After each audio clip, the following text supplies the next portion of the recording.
cable is so low. Why they like that really?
It's a long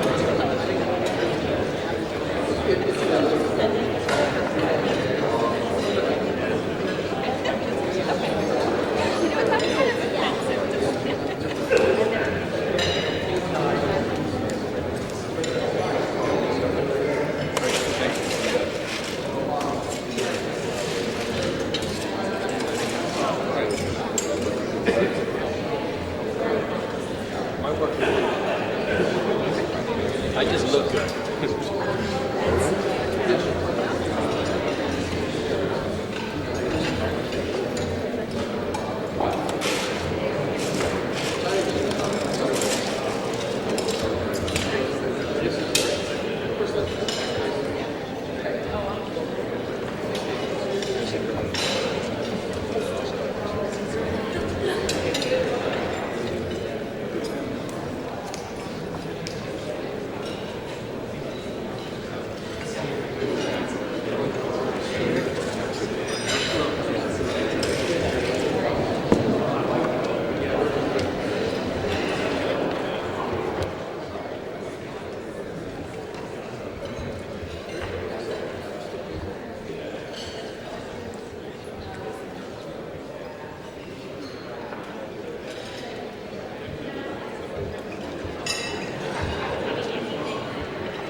Hey,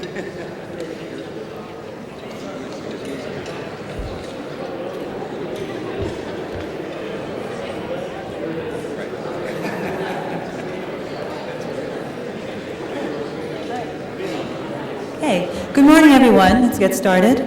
My name is Ann Kim, and I direct the economic program at Third Way. Thank you to all of you for coming early this morning. So we recently conducted a poll at Third Way and found that 63% of Americans support health reform. But we also asked this question: whom do you think is going to benefit more from health reform? People like you or other people? Not you. And what we found was that only 29% of Americans said that healthcare reform would principally benefit people like them. 60% of Americans said that reform would mostly benefit other people, not them. And that's the rub. The majority of people in the middle class still have no real idea of what they're going to be getting from healthcare reform, even though healthcare reform will be at least as significant for the middle class as the passage of Medicare in 1965 or the creation of Social Security in the New Deal. Social Security, for example, virtually eliminated the threat of poverty in old age. After Social Security, the elderly poverty rate dropped from more than 2 to 1 to less than 1 in 10. Healthcare reform. Healthcare reform is going to be equally transformational for the middle class. It's going to offer unprecedented stability to a middle class that's become increasingly anxious about their healthcare coverage.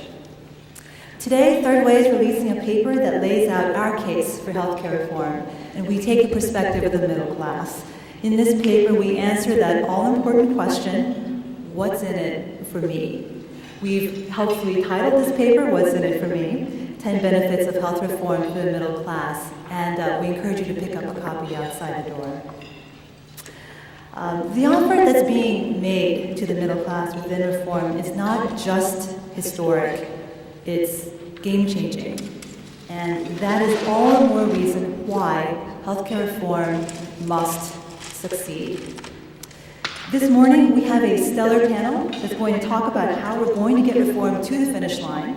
And to act as moderator, we are privileged to be joined by a journalist who is generally agreed upon to be one of the hardest working, most effective, and likable people in the business. He is also the preeminent political reporter working in Washington today. Mike Allen is the chief political correspondent for Politico, and many of you, every one of you in this room is familiar with his daily playbook. It is the must-read for anyone who is in this business. Mike's pedigree includes the White House beat at Time magazine. He also spent 6 years at the Washington Post, where he also covered presidential politics. And at Politico, he and his partners, John Harris and Jim Vandehei, have achieved what many would have considered the impossible. In a world where print journalism is struggling for survival, he and his partners have created a bona fide print sensation in Politico. I'll turn things over to Mike. Well, Ann, thank you very much for the warm words and setting up this great event. And thank you all for coming out this morning to talk about the hottest topic with the hottest players. So we're going to have a great conversation today, and we're looking forward to involving you in the conversation very quickly. I want to start by thanking our friends from Third Way, which is such a remarkable organization. Outside of government, they're on the one hand of essential people to us to check in with about politics, policy, and government as they advance the next generation of modern policy ideas. And the range is amazing: economics, national security, culture, energy. But it's healthcare today where they have really helped set and push the agenda, and where their expertise has been very helpful to us. An important concept that they have helped popularize, that you now hear the congressional leaders talking about, that you hear the president talking about, is stability. And that is, if I'm in the middle class, will I still have health care? Will the cost be the same? will the services be the same? And that's the topic of the two reports that Ann was mentioning by David Kendall and Jim Kessler, both of which have instantly become very important parts of the event. So we're going to start with a little breaking news this morning, and one piece of it may surprise even some members of our panel. Reporters were very skeptical yesterday when the House said that the Dingell bill, as the House health bill is known, would be introduced today. It wasn't going to be Friday, it wasn't going to be Monday. The Speaker said it would probably be today. The staff said maybe it will be today. It is going to be today. It is actually going to come out according to leadership. So this is a big day in healthcare. Two things overnight. It was reported that the president yesterday, during his meeting with leaders, really put some muscle on Chairman Baucus to get a finance bill out this week. And that's the most sort of like specific, visible, public pushing the president has done since his trip. And secondly, a remarkable quote yesterday from the Senate leader, Reid. He said yesterday, "We are going to do health care before we leave for the August break." So we'll see, but that's what we said. It's an honor to introduce the panel that we have here that is so involved in this and so knowledgeable about this. We'll start with Chairman John Dingell, who all of you know, Chairman Emeritus of the Energy and Commerce Committee, Dean of the House, Dean of the Congress, longest serving member, not of this Congress, but of Congress ever. And the reason for that, and this is very humbling, Chairman Dingell came to the House at the age of 29 in 1955. And he's been working hard for working families ever since then, including at the beginning of each session, introducing the National Health Insurance Bill that his father introduced repeatedly. So if there's anyone on Capitol Hill I'd love to sit down and mind meld with, it'd be Chairman Dingell, so we're incredibly fortunate. Very appreciative to have Congressman Ron Kind here this morning, who's a Democrat of Wisconsin. He's on the Ways and Means Committee, so you can all salute him for that. And he's on the Health Subcommittee, so that's what my grandmother would call another star in your crown. Very a good place to be these days. Congressman Kind, from the beginning, has had a focus on small business, and especially how healthcare matters affect them. And he mentioned to me that part of the reason for that is because in his district, he has some really important providers, the sort of successful providers that the president has been talking about. So we'll talk about that with him. And he's a vice chair of the New Democratic Coalition, so he too has been promoting a lot of the ideas that have proved to be successful in this way. Congressman Jason Altmire, a Democrat from Western Pennsylvania, is in his second term. He's on the Ed and Labor Committee, so also in the thick of this. He's co-chairman of the New Democratic Coalition's Task Force on Healthcare. He's been in this field all his life. He has a master's in health administration from the George Washington University, and he worked in the hospital field for 15 years. And now, I'm going to wake all of you up. You don't even need your coffee. When he was a staff member for Congressman from Florida, he was detailed to the Clinton Healthcare Task Force of 1993. So he has a quite unique experience that he can bring to us. So we're going to kick off hardball in just a second, but we're going to start with a very brief, we're told 2-3 minutes, we've got a clock here, very brief opening remarks. So Chairman Dingell, I wonder if you would be one to just set the table here for us. Thank you, Mike, and thank you for the vote in our friends of Third Way. Particularly grateful for the work of Jim Kessler and Kim and Dave Kendall for what they have done, and I want to say a word of commendation to them. I'm also delighted to be here with two outstanding members of the Congress, both friends of mine for a goodly while, and both members who have worked very hard and very well, and I can tell you that because I've had the privilege of working with them. So we will have, I'm thinking, and I hope, a very useful discussion in which you will all participate. Having said that, once again, a narrow window has opened for us to move forward on a program of national health care reform. I hope that this time we don't fail. The first time this thing started was back when a well-known creepy socialist by the name of Otto von Bismarck got the idea that something like this should be done in Germany in the middle 1880s. More recently, another dangerous creepy socialist by the name of Edward VII, King of England, came up with the idea that something similar should be done. They were both successful. A later creepy socialist by the name of Teddy Roosevelt, and then Theodore Roosevelt, and then Harry Truman all tried, but regrettably they failed, as did President Clinton, who was well reputed to be a creepy socialist by his Republicans, full of friends. In any event, we have a window that is rapidly closing. The bill will be introduced today, and I'm pleased to be able to support it. Is it exactly what I would have put together? Absolutely not. But if this country is going to do something about the largest economic and healthcare and social problem that we have, we better get started on addressing this matter.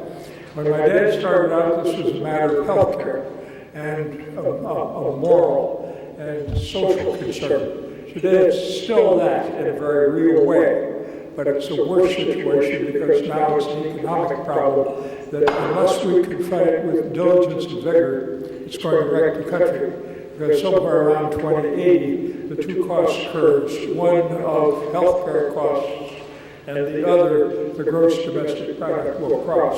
I don't have to tell you that, first of all, that can't happen. But second of all, if it does, or it gets close to that point, this country is going to be in one hell of a way. As a leader in creating the Tri-Committee Healthcare Reform Draft, I've sought to engage my colleagues in the caucus from all across the ideological spectrum. I hope that we will be able to do so, and if we work hard at it, I'm hoping that we can create a transparent, consumer-friendly insurance marketplace that protects consumers and provides them with choice, and also quality, affordable health care plans from which to choose. As I mentioned, this is a tremendous health care crisis, but it's also a health care and economic crisis. I'm sure there'll be a great deal of fanfare as we introduce what we believe will be a distinctly American solution. It's going to be one which is going to give people choice. And that choice will be between the plan that they have if they like it, and a number of plans which will be available from the exchange, one of which I hope will be a public option. And I want to mention that because that's going to be a matter of major concern to all of us. Now, why is it going to be a major concern? First of all, it's impossible to regulate insurance. You all hear that insurance is regulated by the state agencies. Don't believe it. They're regulated on only one basis, and that is solvency. For the rest, they can do pretty much what they want. And if you've ever studied the way state insurance regulation works, you'll find in a word it does not. Having said that, it is important to understand that we must then use competition to provide the necessary choice and options, and very frankly, to keep the insurance companies honest. We're going to try and stop a lot of the significant abuses that the insurance companies have engaged in over the years. First of all, meddling around in the doctor-patient relationship. Second of all, having nice little things like pre-existing conditions which will deny you coverage, or something which we found was even more vicious, and that is the nasty little practice of rescission or canceling your policy at the precise time that you're on the dolly headed into the operating room for surgery. It's a fine way to save costs, but it's a poor way to work on health. Having said these things, I'm delighted to be working with my good friends, Mr. Altmire and Mr. Kind. I want you to know that this is a great opportunity. If we waste it, I can't tell you when it will return, and I'm begging everyone within the hearing of my voice to help us make this thing work and to disregard the straw men that are being set up by our Republican friends, and to understand that they should listen for the truth rather than for a lot of fictions, falsehoods, deceit, and downright lies that are going to be coming from the other side. Thank you. Thank you very much, Mr. Chair. Now Congressman Kind of Wisconsin is going to kick things off. Great, thank you, Mike. Good morning, everyone. It's a pleasure for me to be here, and I certainly am one you can put in the category of appreciating the work that the Third Way has done in trying to frame this issue and add an important voice to this debate and discussion that we're having right now. But here I am right in the middle of probably the longest serving member of Congress and one of the youngest members of Congress, but also two of the smartest members of Congress, and I'm right in the middle, so it's kind of the Third Way approach to all of this. But let me first of all, explain where I come from and my perspective in the discussion of healthcare reform. I represent an area in western Wisconsin that is being looked at as one of the models of healthcare right now. We've got the Mayo system heavily in my congressional district, Marshfield Clinic, Gunderson. It's what the president's been citing, a lot of the healthcare experts have been citing as a high-quality, low-cost area, the type of model that we'd like to see taken nationwide. But as I travel around western Wisconsin, what I also see are very disturbing signs of a lot of private fundraisers taking place right now because a neighbor or friend down the street incurred tremendous health care costs and they had no ability to pay for it. Or coffee cans set up in store counters for people to pitch in for complete strangers because of health care costs that they can't afford. Or running into families or small businesses driven into bankruptcy because of rising health care costs that they can't afford. And as a member of Congress right now, you can't help but be excited with the opportunity that's presented to us to finally and fundamentally change the healthcare system in this country so it does make sense for all Americans, so it will be affordable. And the Third Way has been talking about how we should be talking about this as far as stable coverage, stable cost, stable quality, and what this means to the vast majority of Americans who are fortunate enough to be working in a business that's providing employer-sponsored health care. But even those people are living on the edge, always worried about whether it's going to be affordable for them with rising premiums and co-pays, what happens if they lose their job, or even what happens if they want to start their own business and spin off from where they are working. And I would just recommend, if you didn't see the Wall Street Journal article yesterday, the small business section, sick and getting sicker. There was a story in here of a very smart gentleman working in a biotech company who had a great idea. And he wanted to spin off and start his own business, which economically is great, create jobs, and this is how our economy functions. He decided not to because he has a pre-existing condition that his employer-sponsored plan currently covers, but if he were to walk away from that, he wouldn't be able to get coverage because of that pre-existing condition. And so that's preventing him from going off and starting his own business to create more jobs and create more work here in this country, because of a healthcare factor that really ought not be in consideration of whether or not he wants to start a business or not. And that's one of the supreme challenges that we face right now. But for me, I've always come from the perspective that in order to do this the right way, we've got to move forward as aggressively as we can on delivery system reform. How do we, at the end of the day, change a system that pays for procedure to one that pays for performance? And that, to me, is really the key. How do we have to focus on value and quality and not on volume and quantity anymore? Because there's a tremendous amount of wasteful dollars being spent on care and treatment in this country that doesn't improve patient care at the end of the day. And if we're going to figure out a way to do the coverage issue so well, what my friend from Michigan has been championing for about 50 years here, we've got to reform the system and find the inefficiencies that exist there as a way to pay for a new system that rewards outcome and the value of care given. But as Teddy Roosevelt once said, I don't think John served with Teddy Roosevelt at all, but as he was fond of saying, he was a couple of years ahead of John. Teddy Roosevelt was fond of saying that one person's inefficiency is another person's constituency. And that really is the sum of the rub that we're up against right now. So how do we change the system to reward efficiency, but without creating the political obstacles in order to accomplish it?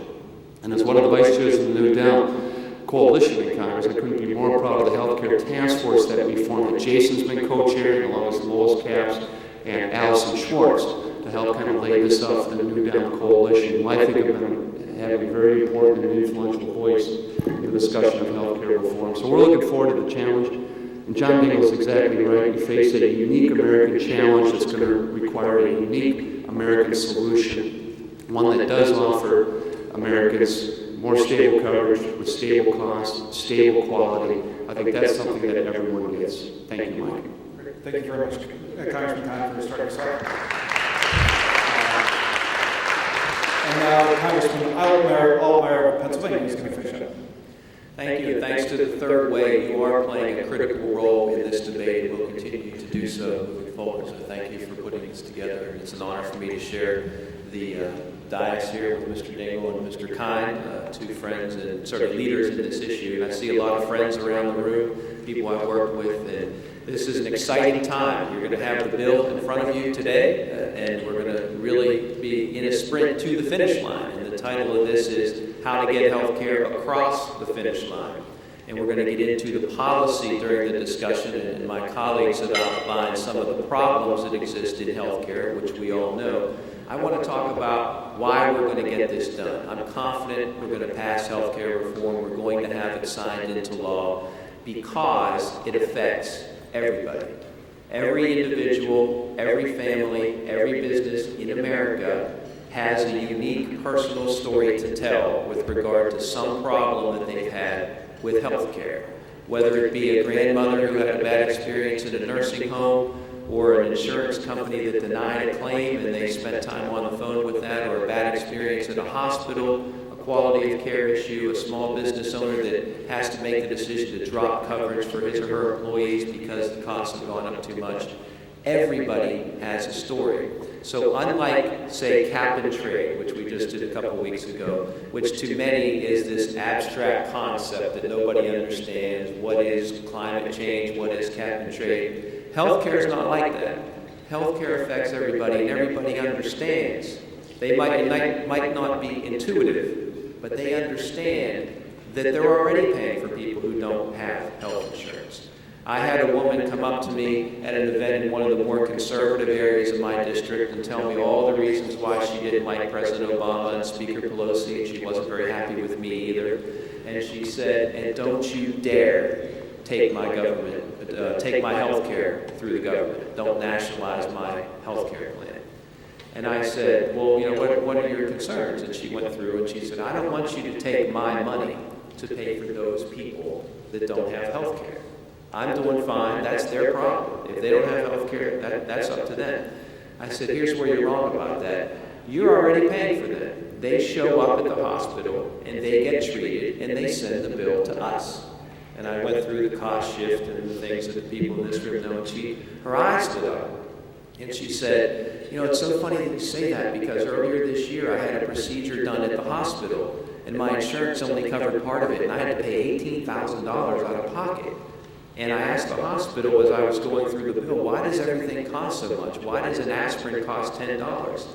And the hospital said, well, that's because we have a lot of people who don't have health insurance. And they come and we have to treat them, and the private insurance pays, and that's why things cost more.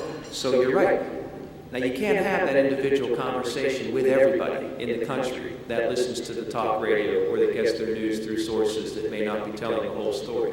But the point is, within everybody, that story exists. And when we pass this bill, and when the details start to come out, and we talk about why we have to do healthcare reform this year, that's what's going to make the difference. That's why we're going to get this done, because this is an issue that every American is going to understand affects them, and it's going to help them moving forward. And what we're going to do here in the Congress over the next few weeks is going to have a positive impact on them. But certainly, as Mr. Dingell talked about, the long-term costs of the country are at stake here, and I think everybody understands that cost curve as well.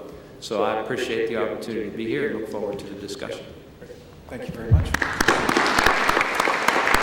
Thank you, Congressman Altmire. And Congressman Altmire has set a high bar. He said that he is confident that a health care bill will be passed and signed by the end of the year. So we're going to do a quick, rapid round here. We're going to ask our other two panelists, A, will the president sign a bill by Christmas time? And then I'm going to ask each of you, will this bill significantly solve the problem? Mr. Chairman, how confident are you? First, it will not solve the problem, but it will go a long way on it. It is not the first bill that we're going to have to do to reform a huge system, which is totally out of order, particularly economically and in ways that the ordinary citizen does not understand. Second of all, the President is providing good leadership. He will continue to do so. He's going to work with us to get a good bill. And I believe that if we can get a good bill to him, he will sign it. It's going to be a part of everybody's concern, and we're going to have to work on the basis of facts. One of the things that the opponents of this legislation is already doing is, quite frankly, they're being very free with the truth. Indeed, they're not getting even close to it. They're telling us about how it's going to take away choice, how it's going to regiment all this, how it's going to deny us the right to see our own doctor, to choose our own plan, and of course to have the choice that necessarily we need. None of those things are true. Okay, Mr. Chairman, what is the likelihood that the President will sign a bill called healthcare? I'm sorry. What is the likelihood the President will sign a healthcare bill? We get a bill to him, a decent 100%. The step one is for the Congress to do what it has to and must do. In that, of course, the President will have a particular responsibility. He's going to have to provide a lot of leadership, which he has begun to do. Thank you, Congressman Kind. Yes or no, the President will sign a healthcare bill by Christmas?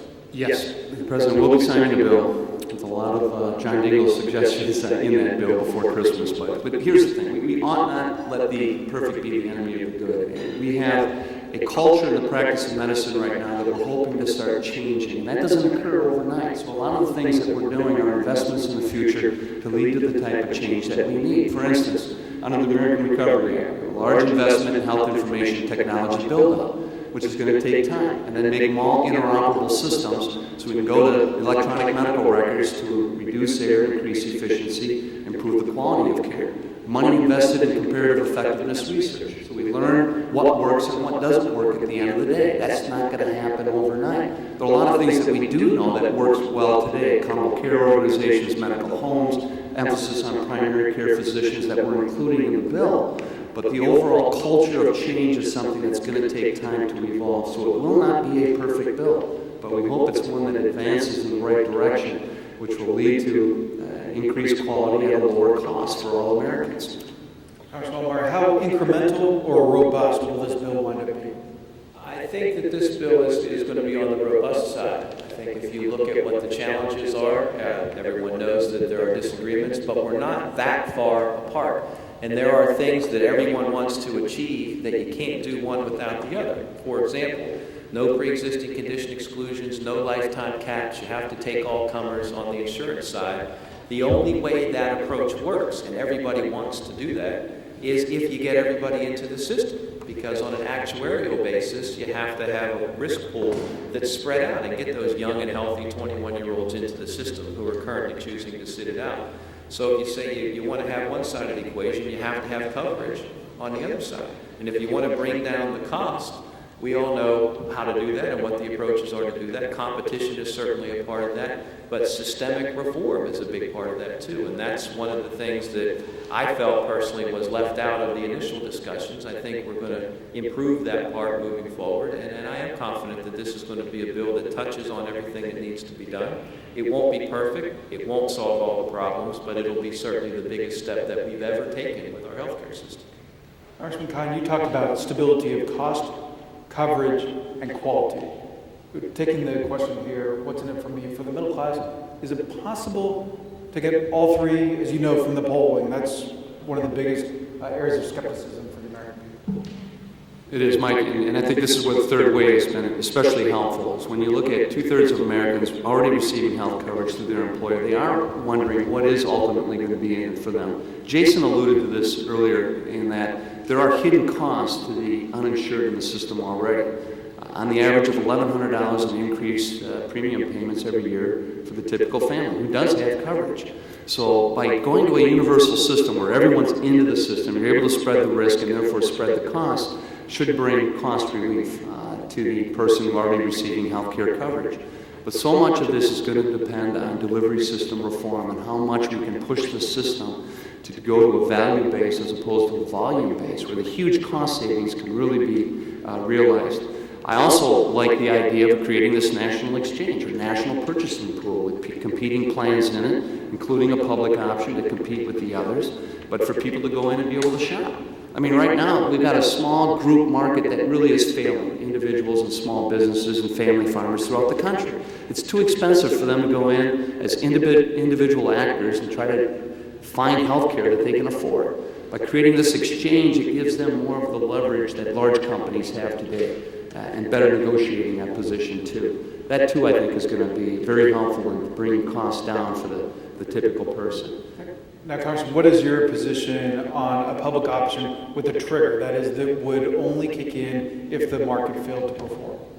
Well, the new Democratic coalition hasn't taken a position on the public option, but what we have said that if there's going to be a public option, it should be able to compete on a level playing field. The same type of requirements, same reserve requirements, self-sustaining, same rules, no dual referee. You can't have someone running the public option that's also going to be in charge of running the entire national exchange.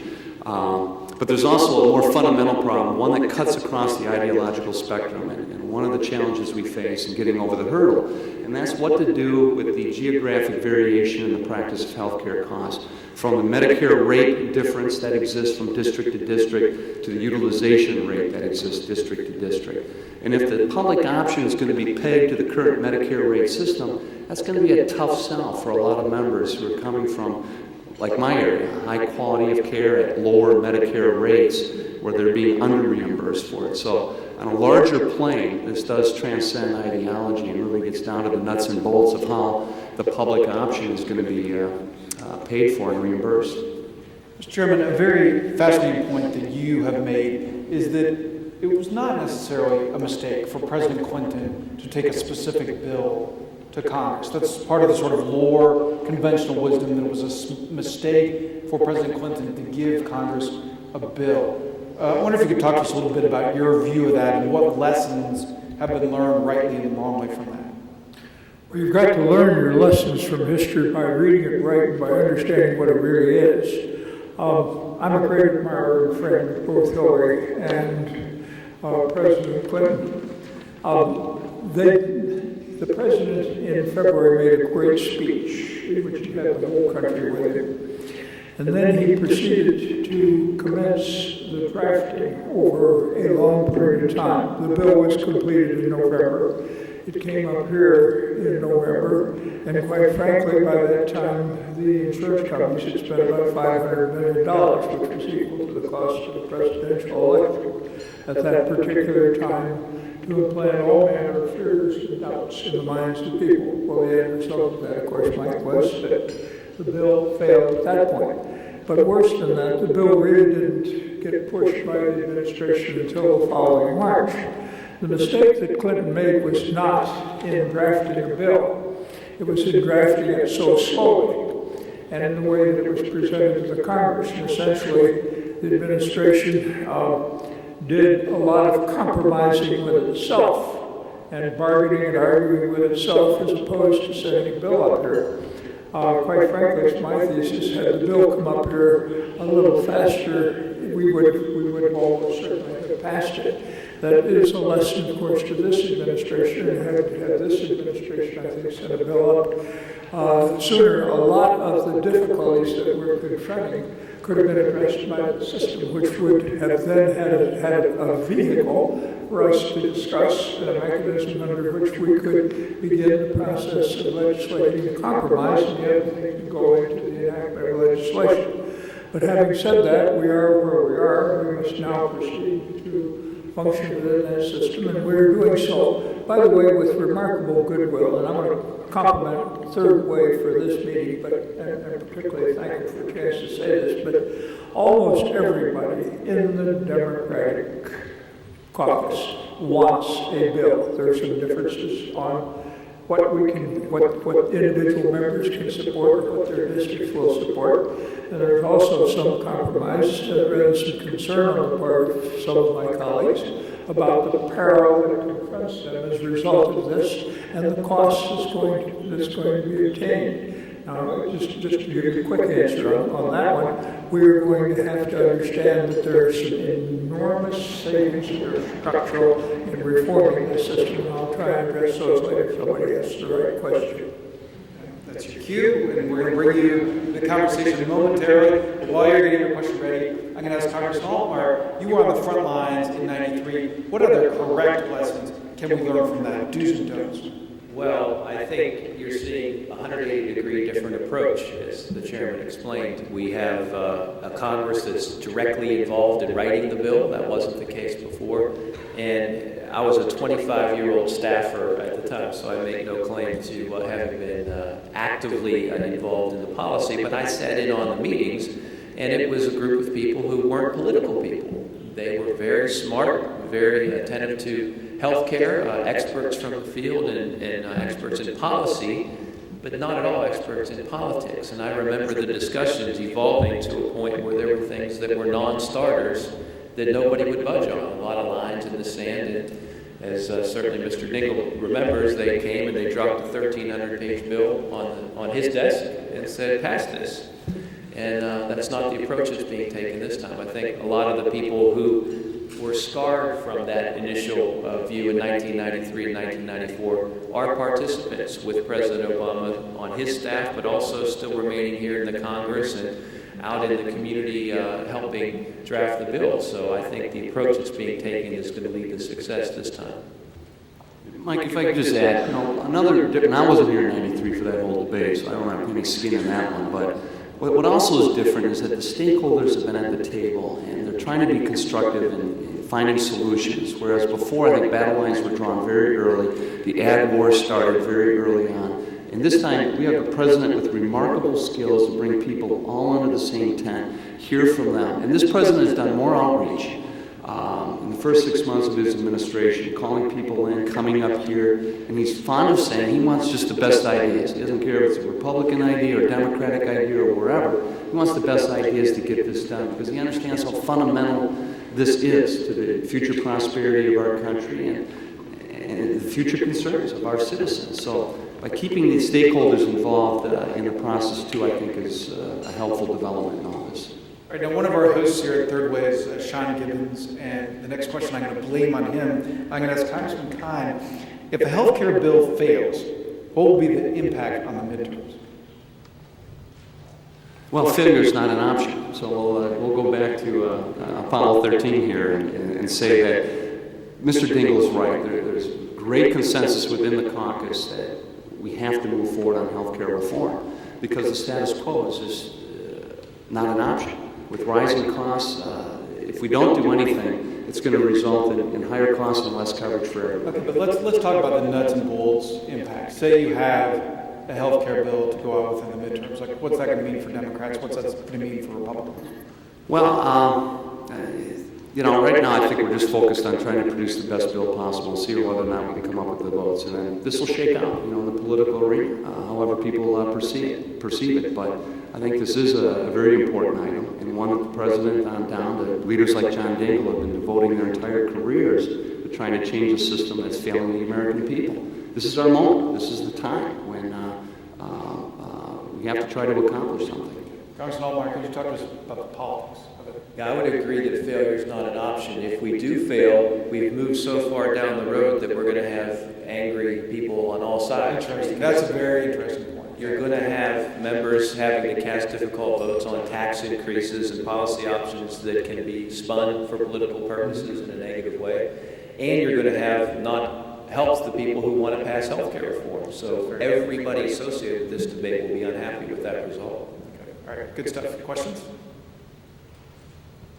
While you're thinking, I'm going to ask Chairman Dingell if you think that Republicans have been smart about how they've been going at this bill. I have something that's out this morning. Some of you guys have seen a memo from Alex Castellanos, a Republican that you see on CNN and elsewhere, and he wants to popularize the phrase, the Obama experiment, to try to make healthcare sound more risky. What have you thought of the arguments Republicans are putting out this time? Well, I don't think much of them, and they're not much related to fact. Having said that, let's take a look. They say it's going to deny choice. It isn't. They say that it's going to cause rationing. It is not.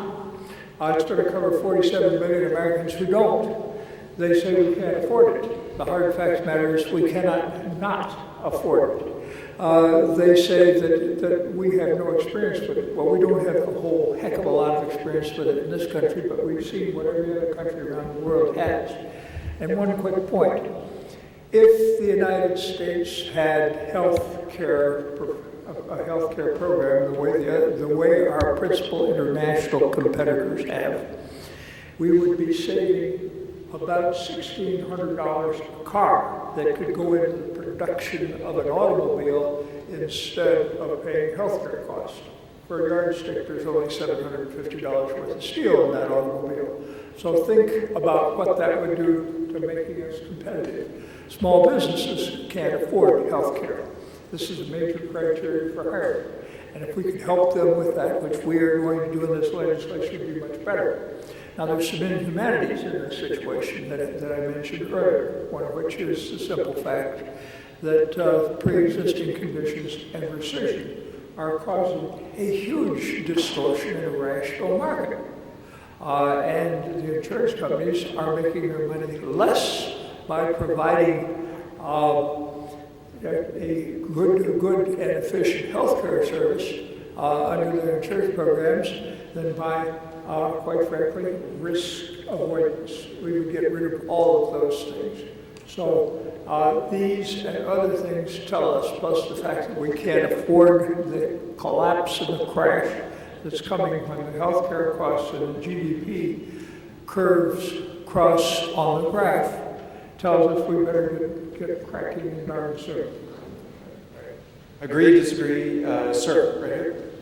Thank you. I also want to thank the way for putting this my own organization, America's will be releasing a poll on Thursday with Bill Manager, Holster, and Slim Lake, looking at the core of health system delivery system reforms that Congressman Kind and others are talking about, and feeling that there's strong support amongst Republican voters as well as Democrats for a core of reforms that will save costs, enhance quality. So my question is looking at that, at where we're coming as well as Democratic voters stand. On the common ground, which should matter to the question of the third way asks what's new for me. Is there a possibility getting any Republican votes in the House for some kind of healthcare reform that addresses this? Great question, very neat question. Congressman Kind, Mark, I would certainly also, because all of us are involved in the system, whether we want to be or not, and it does affect every one of our constituencies, regardless of what district you happen to be representing. And I'm glad to hear that poll is going to be coming off, because I always felt there was more common ground on this issue than we were working hard to explore. And it is in the area of delivery system reform. And that's where we need to keep pushing the envelope, and I think there's some bipartisan consensus to do that. And that's what brings me back to some of the reform proposals that are in the current draft and more that I think we can be doing that's not represented. But it gets back to figuring out the system, what ultimately works and what doesn't. And then here's the key. Empowering our doctors and patients with that information so they can make logical healthcare decisions based on the circumstances that they're facing. That's what HIT build-out is about, the comparative effectiveness research, having the independent commission formed to look at these studies and have evidence-based medicine sent to the doctors and patients so they can, and that's the big bet that we're placing in reform, is that armed with that information that they're going to make better healthcare decisions that's going to lead to higher quality results at lower costs for the American people. Okay. I saw a hand at this table. Yes, sir, with the red tie.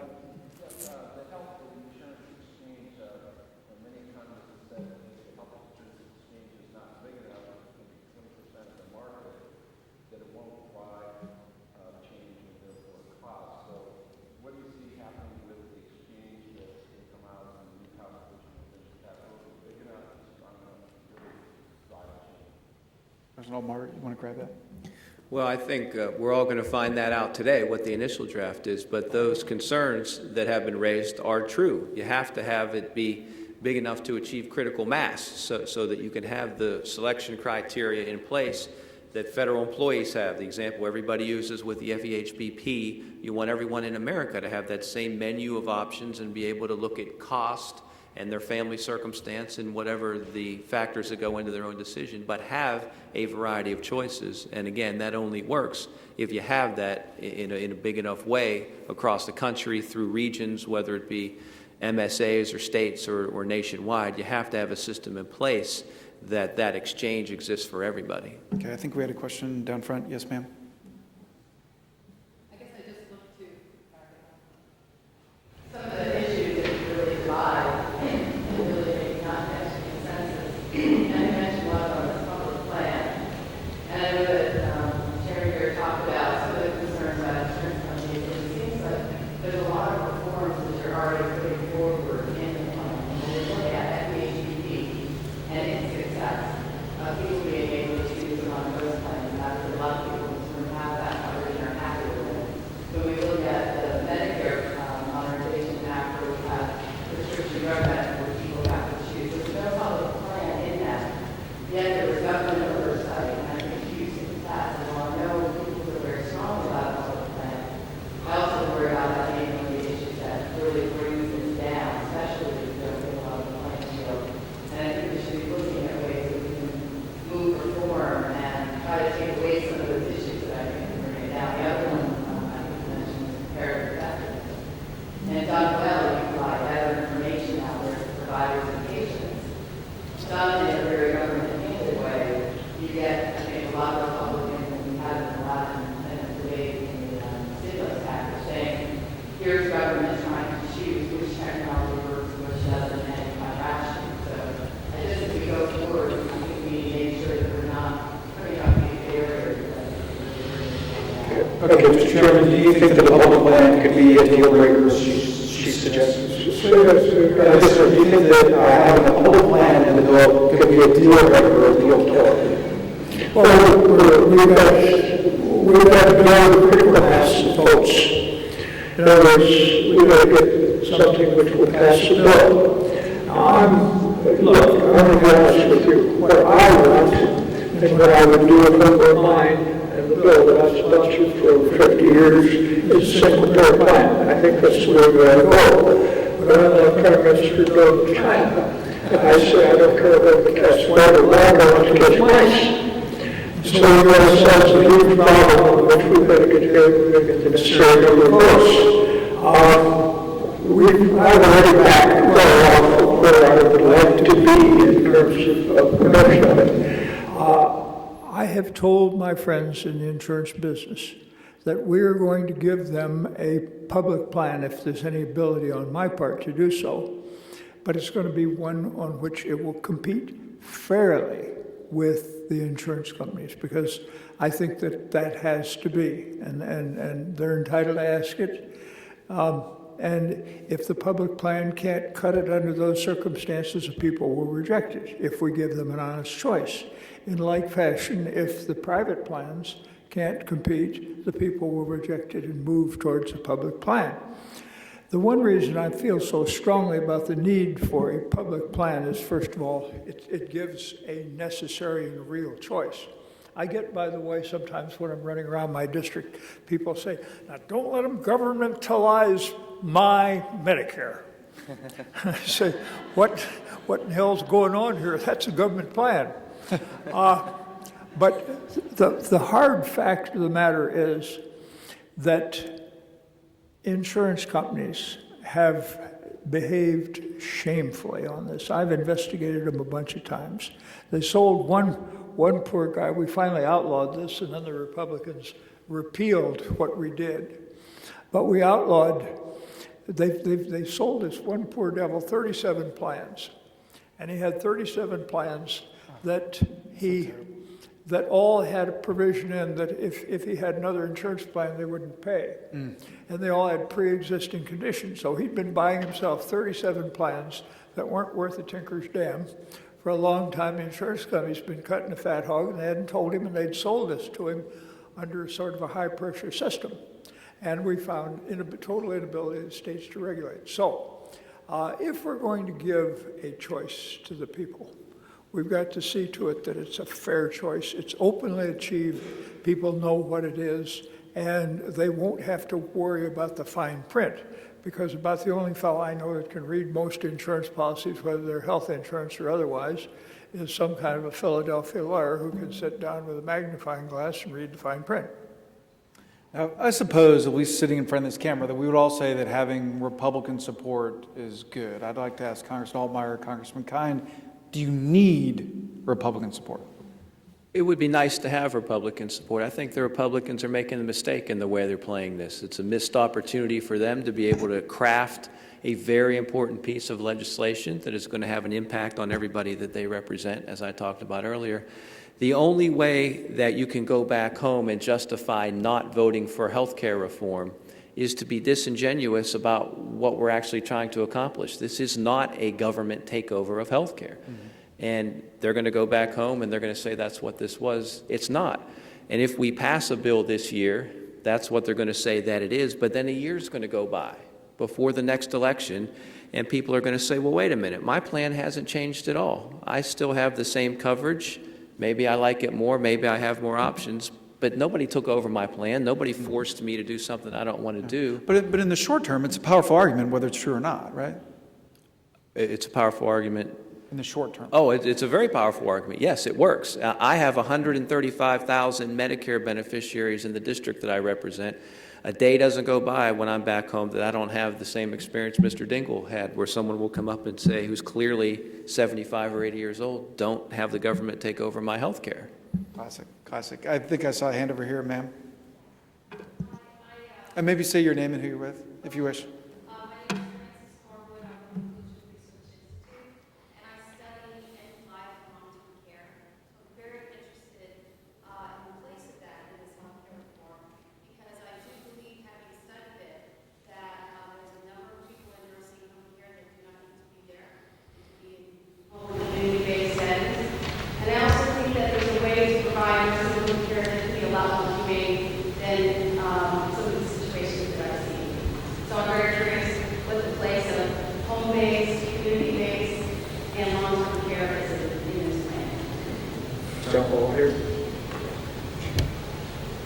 You know, it's going to have to be a topic of a much larger conversation that we're going to have. Really does the nature that deal with long-term care decisions. It's immensely important. But In the reform package right now, we have incentives to encourage the greater outreach and education on advanced directives, end-of-life care, things of that nature.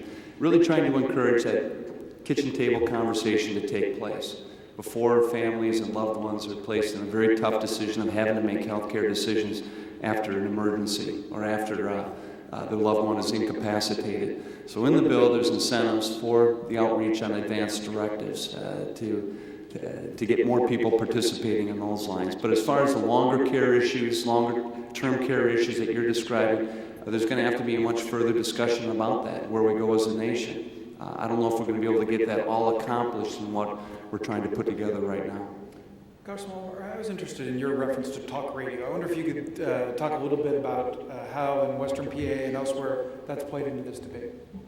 Well, I think it's a part of national politics now in my district and in every district in the country. People who get their news through a variety of sources, some of them are trustworthy and some of them are not. And some of them have a stake in the status quo, making sure that we don't do anything. And unfortunately, there's a constituency for doing everything that we can to prevent this from happening. And for those that are willing to be disingenuous in the debate and say things about the bill that are patently false, you're going to have an audience when you say that. And you're not going to be able to have that experience that I had, where that one individual who got their information from the talk radio confronts you and you can say, well, let me explain why that's wrong. You can't do that with everybody. Interesting. I think there was a hand over here. Yes, ma'am. And I was hoping to address how you can address the short-term costs. I know you say, there will be efficiencies and over the long term, this will work itself out. But in the short term, how do you address the costs? Okay, the question from the Milwaukee Journal Sentinel was about how you address Short-term costs. And by that, do you mean... How much the bill's going to cost right now? Okay, how much the bill is going to cost right now? Good question. Well, that's one of our big problems, is getting the figures on costs. And this is kind of like shooting a flying duck. You've got to lead them. And the problem we have in a nutshell here is that the costs are related to the level of benefits and when they're going to be delivered and when they start. And this is one of the huge difficulties we have dealing inside the caucus. But having said that, you can bet that the costs will be $1 trillion or less, simply because the president has defined that as being his goal. And the question will be how we will reach that. Some of it will be by income, taxes, or something of that kind. Some by savings. There are a huge amount of savings to be achieved. Something like $345 billion I've heard in previous studies with regard to having more efficient use of paper and reducing the tremendous amount of forms that have to be filled out in connection with medical care. There will be other savings that will occur from shifting costs back and forth from Medicare to Medicaid to the health insurance plan. Some of them will come from, quite frankly, the thing that my friend Ron mentioned, and that is the fact that everybody in this room is paying about $1,000 on their health care to provide for those who don't have health care and run to emergency rooms. I can't give you the precise cost numbers. That's one of the things that we're desperately trying to work out because the people need to know it. And as soon as we get it, we can do a better job both of constructing the plan itself in terms of the benefits to be achieved, and also what the cost of it will be so that we can deal honestly with the people on these numbers. And one of the problems is that the CBO, the Congressional Budget Office, is a rather curious institution. They have their own quaint ways, which take a long time to get to the point where a decision is made with regard to the answer of a question. Dan, let me be clear, and I think most people have this misconception that as soon as we pass a bill, boom, things change right away. There's going to be a transition period here. In fact, the exchange won't be set up until 2013. Here's the challenge, is whether or not we can do delivery system reform on pace with the expanded coverage in the system, so that coverage doesn't outpace the reform and the cost savings that will come. But having said that, there will be cost savings within the Medicare system that will be kicking in relatively soon, and that's based on MedPAC recommendations. And then we're going to also be moving forward as quickly as we can on the delivery reform items too, and find cost savings. The difficulty we're facing right now is, as John alluded to, the Congressional Budget Office isn't giving a lot of cost savings with a lot of the key delivery reform issues that are in the reform package. And so we're still working with that, and quite frankly, still wrestling with that aspect. But this is going to be transitioned in through a number of years, so it's not like we're going to be just stepping off a cliff right away with legislation. There'll be a chance to build up the exchange, chance to do reform before it's fully implemented. Okay, and we're about to get the hook here, so I think I have one more question, sir.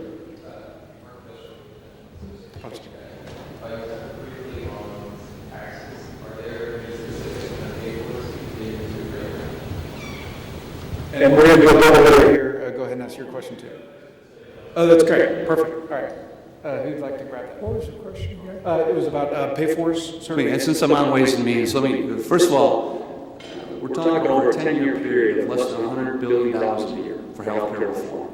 Now, let's put this in the proper framework. I mean, we just had a supplemental wartime spending bill that cost over $900 billion for 1 year in Iraq and Afghanistan. We're talking healthcare reform over the next 10 years costing us less than $100 billion. Half of that's going to be made up with savings within the system already, and the other half is being looked at for possible revenue raisers. And the big item there that's receiving attention this week is the possible surcharge on wealthy Americans, those over $350,000 a year, starting at 1% at that level, kicking in at 2011. And then there will be a trigger that if the reforms don't start producing the cost savings in future years, there'll be a trigger to move that 1% up to 2%, Because the president's been clear, and I think the Democratic Party has been clear. We are not going to add one nickel to the deficit with health care reform. This has to be fully paid for. Now, I'm sure there's going to be a lively discussion of what is or isn't an appropriate offset or revenue raiser. The Senate has their own ideas, and we're going to have to reconcile that. But this is at least a starting point to discuss possible revenue raisers. Personally, I'd rather, instead of having a trigger for higher revenue raisers, have a trigger for further cost cuts within the delivery system itself, and use that as a basis for more cost savings. And that's something that many of us have been raising in the context of this discussion. But at least that's where things lie right now, and I'm sure there'll be further discussion about that as we proceed. All right, thank you. We're grateful for the lively expertise of Congressman Altmire and Congressman Kind. What a treat to hear Chairman Dingell talk about his life's work. We're grateful to our friends at Third Way, all the people who worked hard on this, including Sean, and Jim, and Third Way's Jill Pike has a birthday this week. She's here. Thank you guys for great questions. We appreciate this very much. Thank you for coming, and thank you all for presenting. Good job, John. Thank you, my friend. As always. Jason, as always, well done.